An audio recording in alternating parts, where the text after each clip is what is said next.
Ark Riders uses AI in several areas. First, the enemies, the Ark machines, robots and drones, don't behave in a standard way. Their animations and movements are based on a machine learning assisted systems. In practice, this means more fluid and natural motion during traversal and combat. Sadly, some people either don't understand how this training actually works, or they misunderstand it entirely. So, as a person who barely passed it at the university, let me break it down for you. The Guardian points out that the game uses machine learning to improve enemy behavior and animations. They are no longer simple scripted entities, but react to our actions more intelligently than in many other games. Because animating movement is tedious, especially on uneven terrain, and even more so when you have to animate a spider-like creature with 4 or even 6 legs. The developers decided to use reinforcement learning. You probably know these videos where an AI learns how to walk. That's pretty much how the training process looked for Ark Riders enemies. In other types of machine learning, you have initial training data and also test data from which the model learns. Here they simply set the spider free and create a reward system for it. Every time it makes a correct step,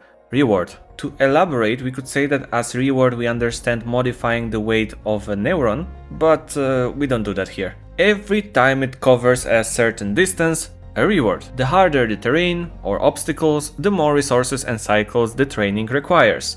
And considering the landscapes of Ark Riders, this took a while. Then, once the robot was able to move from point A to point B on its own, they added more variables. Maybe a missile is coming, maybe there is a container in a way. Robot falls over, no reward.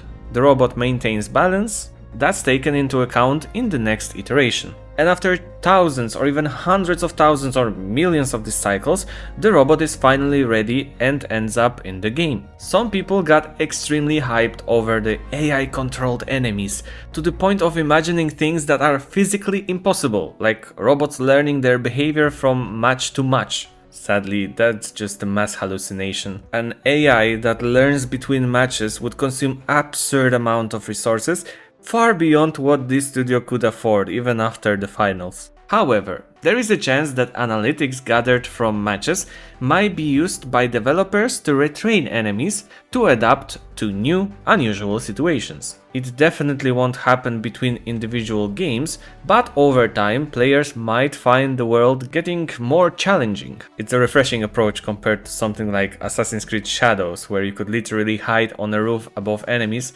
and they'd forget that you ever existed.